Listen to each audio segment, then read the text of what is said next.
உங்களுக்கு இன்டர்நெட்டில் போனீங்கன்னா நீங்கள் உங்களுடைய ஒரு கிளுகிளுப்பான ஒரு நாயகன், ரொமான்டிக் நாயகன் அப்படின்னு ஒரு பேர் இருக்கு. அப்படியெல்லாம் இல்லையே சார். உங்களுடைய வீடியோக்கள்லாம் பல மில்லியன்கள் போயிருக்குது. உங்களுடைய சீரியல்லே வந்து நீங்கள் அந்தளவுக்கு ரொமான்டிக்காக நடித்த ஒரு ரொமான்டிக் ஹீரோன்னு சொல்லிட்டு பேர் வாங்கிருக்கீங்க. இப்போ இந்த த்ரில்லர் படத்தில் உங்களோட ரொமான்ஸ் பார்ட் எவ்வளோ பெருசாக இருக்குது?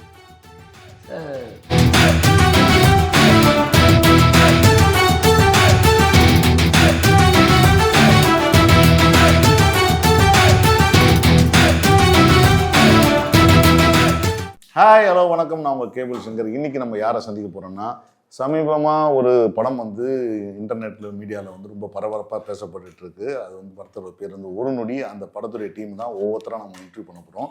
அதில் ரொம்ப முக்கியமான ஒரு கேரக்டர் நடித்திருக்கிற நம்ம வந்து அருண் கார்த்திக். அருண் கார்த்திக் பற்றி சொல்கிறதுக்கு நிறைய விஷயம் இருக்குது, இருந்தாலும் நம்ம அவர்கிட்ட நேரே போய் கேட்போம். வணக்கம். வணக்கம் சார்.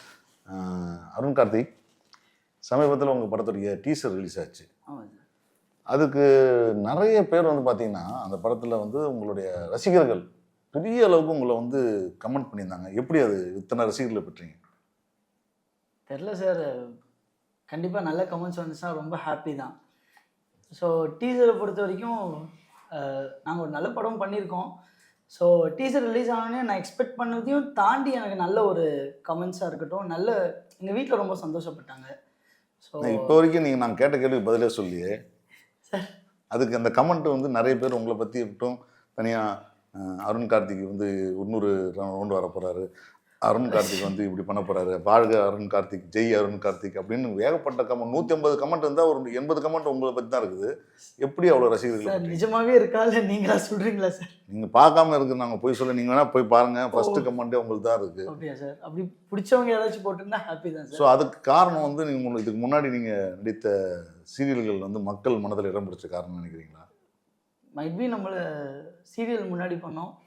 ஸோ அதுலேருந்து கொஞ்சம் பிடிச்சவங்க அந்த மாதிரி ஒரு ஆஃப்டர் 2 இயர்ஸ்க்கு அப்புறம் இந்த படம் வருது இல்லை சார்.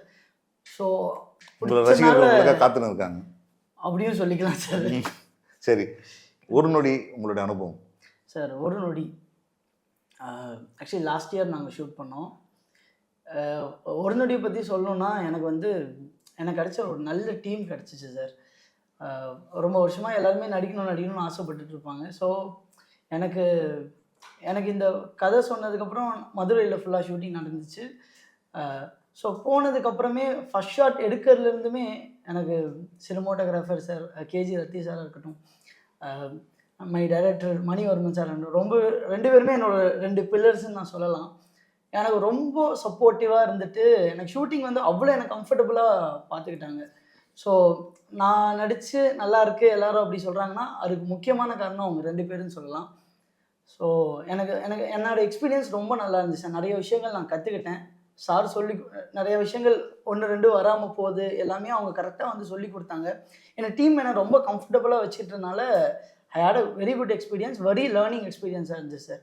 இந்த படம் வந்து உங்களுக்கு ஒரு எக்ஸ்பீரியன்ஸ் இருக்குதுன்னு சொல்கிறீங்க. இந்த படத்தில் வேறு எதெல்லாம் நீங்கள் வந்து பெஸ்ட்டாக இருக்கும்னு நினைக்கிறீங்க? இந்த படம் வந்து பார்க்கணும் அப்படின்னு நினைக்கிறீங்கன்னா, ஆடியன்ஸ் வந்து பார்க்கணும்னு நினச்சிங்கன்னா நீங்கள் இந்த மாதிரி ஒரு படத்தை நீங்கள் எப்படி பார்க்குறதுக்கான எப்படி இன்வைட் பண்ணுவீங்க?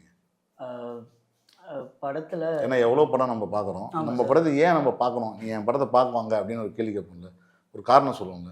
அப்படி ஒரு காரணம் என்னவாக இருக்கும்?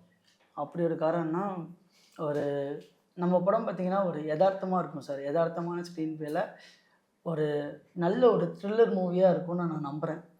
ஸோ படத்துக்கு என்ன தேவையோ அது எல்லாமே சூப்பராக பண்ணி கொடுத்துருக்காங்க. ஸோ ஒரு நல்ல கதை ஃபஸ்ட்டு திங், நல்ல சினிமோட்டோகிராஃபி நீங்கள் பார்க்கலாம், மியூசிக் எடிட்டிங் எல்லாமே ஒரு நல்லபடியாக வந்திருக்கு சார். நாங்கள் ஒரு நல்ல படம் பண்ணியிருக்கோம். மக்கள் பார்த்துட்டு அந்த ஒரு எக்ஸ்பீரியன்ஸ் பண்ணால் நல்லாயிருக்கும்னு நம்புகிறேன் சார். இப்போ உங்களுக்கு இன்டர்நெட்டில் போனீங்கன்னா நீங்கள் உங்களுடைய ஒரு கிளுகிளுப்பான ஒரு நாயகன், ரொமான்டிக் நாயகன் அப்படின்னு ஒரு பேர் இருக்குது உங்களுக்கு. அப்படியெல்லாம் இல்லையே சார். உங்களுடைய வீடியோக்கள்லாம் பல மில்லியன்கள் போயிருக்குது. உங்களுடைய சீரியல்லே வந்து நீங்கள் அந்தளவுக்கு ரொமான்டிக்காக நடித்த ஒரு ரொமான்டிக் ஹீரோன்னு சொல்லிட்டு பேர் வாங்கிருக்கீங்க. இப்போ இந்த த்ரில்லர் படத்தில் உங்களோட ரொமான்ஸ் பார்ட் எவ்வளோ பெருசாக இருக்குது சார்? சீரியலில் வந்து அப்போ டைரக்டர் என்ன சொல்லி கொடுக்குறாரோ அதை நம்ம நடிக்கிறது தான். ஸோ அது அந்த கதைக்கு அது என்னென்ன தேவையோ அந்த லெவல் பண்ணுறது இல்லை சார். நான் சொல்கிறேன் சார், சீரியல் டைம் அப்போது அந்த மாதிரி சொல்லி கொடுத்து அவங்க என்ன சொல்கிறாங்களோ அது பண்ணுறது தான். ஸோ இது எல்லாமே நீங்கள் படம் பாருங்கள், பார்த்துட்டு நீங்கள் சொல்லுங்கள் சார். இல்லை அது ரசிகர்கள் எதிர்பார்ப்பாங்களே உங்களுக்கு, மில்லியன்ஸ் ஆஃப் வியூஸ் போயிருக்கிற படம், அந்த ரசிகர்களுக்காக நீங்கள் என்ன கொடுத்துருக்கீங்க இந்த படத்தில்? சார் அது எல்லாமே எதுவும் சொல்லக்கூடாது. ஸோ சொன்ன அடிப்பாங்க. அந்த மாதிரி காட்சிகள், இந்த மாதிரி காட்சிகள்லாம் இருக்குது இந்த படத்தில்? அப்படிலாம் இருக்காது சார். இருக்காதா? இப்போ எது ரசிகர்களை ஏமாந்துட மாட்டாங்களா? அப்படி கிடையாது சார். ஒரு படத்தில் ஒரு கரெக்டான கேரக்டர் ஜஸ்டிஃபை பண்ணால் போதும்னு நினைக்கிறேன். ஸோ ஜஸ்டிஃபை பண்ணியிருக்கேன்னு நினைக்கிறேன். ஸோ அவங்க பார்த்துட்டு சொன்னால் சரி. எப்படி நீங்கள் வந்து தமிழ் சினிமாவில் நடிக்கணும்னு ஆசைப்பட்டு உள்ளாங்க சார்? அது வந்து சின்ன வயசில் வந்து இருந்தே எனக்கு ஒரு ஆக்டிங் மேலே இன்ட்ரெஸ்ட்டு சார். ஆக்டிங் பண்ணணும்னு சொல்லி தான் கெரியர் ஆரம்பிச்சிச்சு. ஸோ நாங்கள் மிடில் கிளாஸ் ஃபேமிலி. எங்கள் வீட்டில் எல்லாமே வந்து ஆக்டிங்னா ரொம்ப கடுப்பாயிருவாங்க. ஸோ வேணாம் அப்படின்னு சொல்லிட்டு. ஸோ நான் இப்படியே இந்த ஆசையை வச்சுட்டே ட்ராவல் பண்ணிட்டே வந்தேன். ஸ்கூல் படிக்கிற வரைக்கும் பண்ணேன். 12th முடிச்சதுக்கப்புறம் நான் வந்து விஸ்காம் சேர்றோமா அப்படி இப்படின்னு நான் சொன்னேன். அவங்க வந்து என்னை ஆஸ் யூஷுவல் எங்கள் தமிழ் பசங்களுக்கே இருக்கிற ஒரு பிரச்சனையா இல்லை என்னன்னு தெரில, இன்ஜினியரிங் படிச்சுட்டு அடுத்த விஷயங்கள் போகணும்னு சொல்கிற மாதிரி. அப்போ நான் 12th முடிக்கிறேன். ஆனால் அந்த கேள்வி தான் கேட்க வந்தேன், சினிமாவுக்கு வந்தீங்களே இன்ஜினியரிங் படிச்சிட்டிங்களா அப்படின்னு கேட்கணும்னு நினச்சேன். கண்டிப்பாக சார். அந்த ஒரு என்னை வந்து ஏதோ கவுன்சிலிங்கில் ஏதோ கொஞ்சம் ஓரளவு கட் ஆஃப் இருந்தனால நான் விஸ்காம் சேரணும்னு சொன்னது என்னை அப்படி இப்படின்னு பிரெயின் வாஷ் பண்ணி என்னை இன்ஜினியரிங் சேர்த்து விட்டாங்க. ஸோ இனி வாழ்க்கை இன்ஜினியரிங் தான் அப்படின்னு சொல்லிட்டு அப்படி போயிட்டே இருந்துச்சு சார். பட் ஆனாலும் நான் சினிமா ஏதாச்சும் ஒன்று நடிக்கணும்னு ஆசை இருந்துகிட்டே இருந்துச்சு. அதுக்கப்புறம் ஒரு நாள் எனக்கு அந்த சிவகார்த்திகேயன் சார் வந்து விஜய் டிவியிலேருந்து இந்த மாதிரி படங்கள்லாம் போயிட்டுருக்க டைம் அப்போது விஜய் டிவியில் வந்து நீங்களும் ஆகலாம் விஜய் ஸ்டார்ஸ்ன்னு சொல்லி ஒரு இது ஒரு 5 ஊரில் நடக்கும்னு வச்சுக்கோங்களேன் சார். கோயம்புத்தூர், சென்னை, மதுரை அந்த மாதிரி. ஸோ என் தம்பி வந்து பார்த்தீங்கன்னா சின்ன வயசுலேருந்தே மோனோ ஆக்டிங்லாம் பண்ணி நிறையா குடும்பத்திலே அந்த ரத்தத்தில் குடும்பத்தில்னு சொல்ல முடியாது. என் தம்பி நிறையா பண்ணிட்டு இருப்பான். என்னெல்லாம் வந்து மதிக்க மாட்டாங்க, டே பாடா அப்படின்னு தான் இருக்கும். ஸோ என் தம்பி கூட நானும் போய் அந்த மாதிரி ஆடிஷன் அட்டென்ட் பண்ணேன். அது என்ன எதுன்னு தெரில, நம்ம கொஞ்சம் இன்ட்ரெஸ்ட் இருந்தனால ஏதோ பண்ணோம். என்ன பண்ணீங்க சார்? அது ஒரு பொண்ணுக்கு ப்ரப்போஸ் பண்ணுற மாதிரி ஒரு இது அவங்களே கான்செப்ட் சொன்னாங்க. அந்த மாதிரி பண்ணேன். கடைசியில் என்ன செலக்ட் பண்ணிட்டாங்க. So second round of audition அந்த மாதிரி போச்சு அடுத்த நாள். அப்போ வந்து எனக்கு கவுன்சிலர்ஸ்லாம் கொஞ்சம் சொல்லி கொடுத்தாங்க. ஸோ இந்த மாதிரி ஒரு கான்செப்ட் எடுத்து நான் பண்ணேன். ஒரு 4000 பேரில் ஒரு 40 பேராக நானும் செலக்ட் ஆகிட்டேன். அங்கேருந்து ஒரு ஆக்டிங் கெரியர் ஆரம்பிச்சிச்சு சார். அதுக்கப்புறம் காலேஜ் படிக்கிறப்பெல்லாம் எங்கள் ஊர் கோயம்புத்தூரில் பொள்ளாச்சி, உக்கடம் அந்த மாதிரி சைடில் நிறையா இந்துஸ்தான் காலேஜ் அங்கே இங்கெல்லாம் பார்த்தீங்கன்னா எல்லாமே ஆக்டிங் படங்கள் நிறைய இது பண்ணிட்டே இருப்பாங்க, படம் எடுத்துக்கிட்டே இருப்பாங்க. அந்த டைமில் அங்கெல்லாம் வந்து பணக்கார ஊரில் அது. ஆமாம் சார். அங்கே அப்போ இந்த மாதிரி கேரக்டர்ஸ் சின்ன சின்ன கேரக்டர்ஸ்க்கெலாம் ரோல்லாம் இருக்கும். அப்படி கூப்பிட்டாங்கன்னா செவரேறி குறித்து கூட நான் அப்படி போய் அப்படி ஆரம்பிச்சது தான் சார்.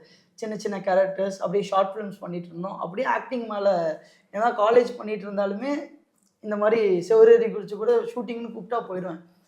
ஸோ அப்படி ஆரம்பித்த கெரியர் தான் சார். ஸோ அதுக்கப்புறம் கொஞ்சம் கொஞ்சமாக அப்படி இப்படி போய் காலேஜே எனக்கு வந்து சப்போர்ட் பண்ண ஆரம்பிச்சிட்டாங்க. இவன் ஏதோ ஃபஸ்ட்டு ஒரு 6 மாதம் 1 வருஷம் பெருசாக சப்போர்ட் பண்ணல. அதுக்கப்புறம் போக போக இவன் ஏதோ பண்ணுறானேன்னு சொல்லிட்டு அன்அஃபிஷியலாக காலேஜ் எல்லாம் சப்போர்ட். ஒருவேளை வந்து இவன் படித்து நமக்கு பேர் வாங்கி தரணும், நடிச்சாது பேர் வாங்கி தரணும் சொல்லி கொடுத்தாங்களா?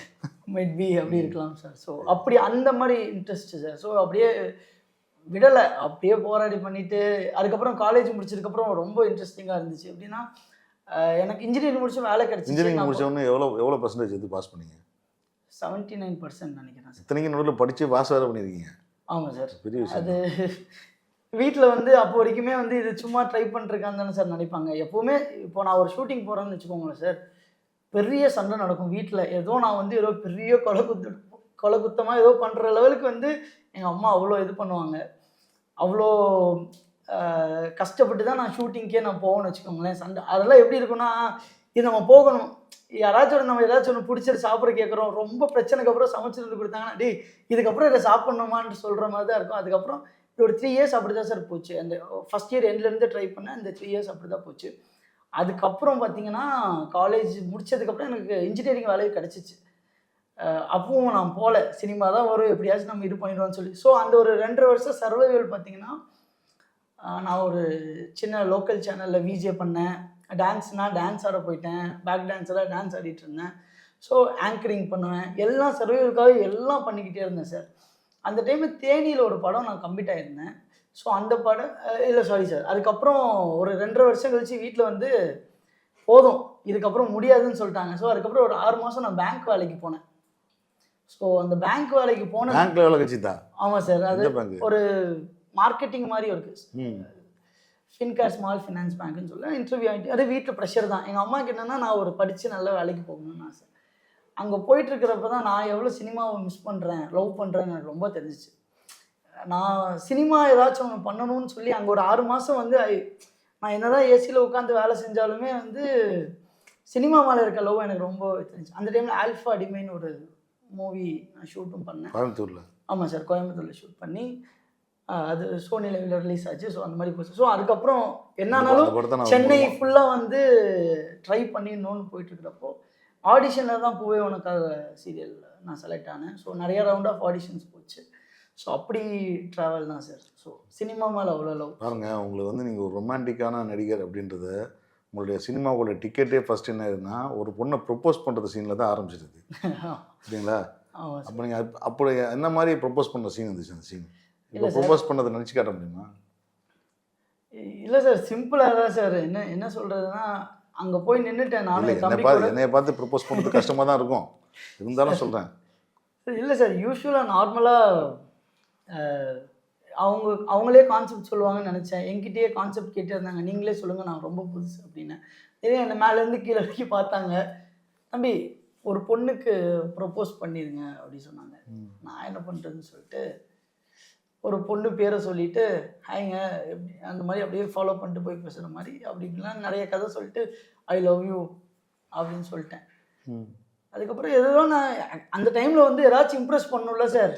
100 ரூபாய்க்கு நடிக்க சொன்னால் 10,000 ரூபாய்க்கு நடிக்கிற லெவலுக்கு எதோ பண்ணுவோம். பண்ணி முட்டி போட்டு ஐ லவ் யூ அப்படின்ட்டேன். தம்பி ஏதோ பண்ணுறீங்க ஓகே, இதே பொண்ணு ஒன்று செருப்பால் அடிச்சுட்டா என்னப்பா பண்ணுவேன் அப்படின்றாங்க. அப்போ திடீர்னு யோசிச்சு நடிக்கணும். அந்த டைமில் நான் என்ன பண்ணுவேன், நீ செருப்பால் அடித்தாலும் பரவாயில்ல, விஷமே குடித்தாலும் பரவாயில்ல, நீ தான் அப்படியான்னு சொல்லி காமெடியாக ஒரு ட்ராக் எடுத்துகிட்டு போனால் அதில் அவர் இம்ப்ரெஸ் ஆகிட்டார். ஸோ தம்பி இந்த டைமில் ஒன்று சோகமாக போயிருக்கணும் இல்லை காமெடியாக போயிருக்கணும், நீங்கள் காமெடியாக கரெக்டாக பண்ணுறீங்கன்னு சொல்லிட்டு அவர் என்ன ஆக்சுவலி என்னென்னா அந்த டைம் சீல் அடிக்கிறாரு சார். சீல் அடிக்கிறப்போ அந்த சீலில் இங்கு தீந்துருச்சு சார். நாங்கள் அதுக்கப்புறம் வெளியெல்லாம் போய் தம்பி அந்த இது எடுத்துகிட்டு வாங்க, அந்த இங்கு அந்த இங்கு தீர்ந்து போயிடுச்சு சார். அதுக்கப்புறம் வெளியே போய் இங்கெல்லாம் எடுத்துகிட்டு வந்து செலக்டானு வந்தோடனே என் தம்பியெல்லாம் வெளியே இருக்கான். ஏன்னா அவன் நிறையா அப்போ அவர் செலக்ட் ஆகல கடைசியில். ஆமாம் சார், அவன் செலக்ட் ஆகல சார். ஆக்சுவலி லைனில் நின்றுருக்கோம் சார். இப்போ ஒரு 4000 பேர் இருக்குனாங்கன்னா 100 பேராக நிறைய பூத் பிரித்து வச்சுருப்பாங்கள்ல சார், 10 பூத்ஸ் இருக்கும். சரி நான் நின்றுட்டுருக்கேன், நானும் என் தம்பி நிற்கிறேன். அதுக்கு முன்னாடி ஒருத்தவங்க போயிட்டு பயங்கரமாக பெர்ஃபார்ம் பண்ணுறேன். அம்மா போயிட்டீங்களா அப்படி இப்படின்னு பயங்கரமாக பெர்ஃபார்ம் பண்ணுறேன். அவங்களே வெயிட்டிங் லிஸ்ட்டுன்ட்டாங்க. அப்போவே நான் கிளம்பலான்னு நினச்சேன். என் தம்பி வந்த வரைக்கும் வந்துட்டேன் அப்படின்னு சொல்லிட்டு என் தம்பி போய் ஒரு பெர்ஃபார்ம் பண்ணால் அவனை செலக்ட் பண்ணல. அதுக்கப்புறம் நான்லாம் முடிஞ்சிச்சின்னு சொல்லி தான் சார் போனேன்.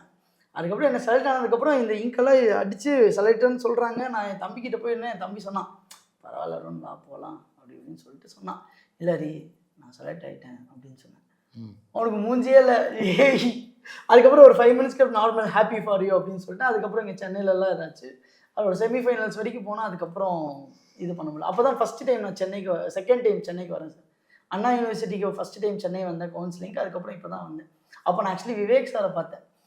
ஃபஸ்ட்டு அந்த பிரசாத் லேபில் வந்துட்டு வெளியே சரவணபவன் ஹோட்டலில் சரி சாப்பிட்லான்னு போயிட்டு இருக்கப்போ விவேக் சார் பார்த்தா அவர் ஒரு நல்ல மெமரி. ஃபஸ்ட் டைம் பார்க்குறப்ப அவரு நம்மள போல சரவணபவனில் தான் சாப்பிட்றாங்கன்னு இல்லை சார். அவர் பார்த்தவொடனே சார் ஆக்டிங் பண்ணணும், ஏதாச்சும் டிப்ஸ் எல்லாம் சொல்லுங்கள், நீ நார்மலாக யதார்த்தமாக இருக்கிறது பண்ணாலே அது ஆக்டிங்னு சொன்னார்.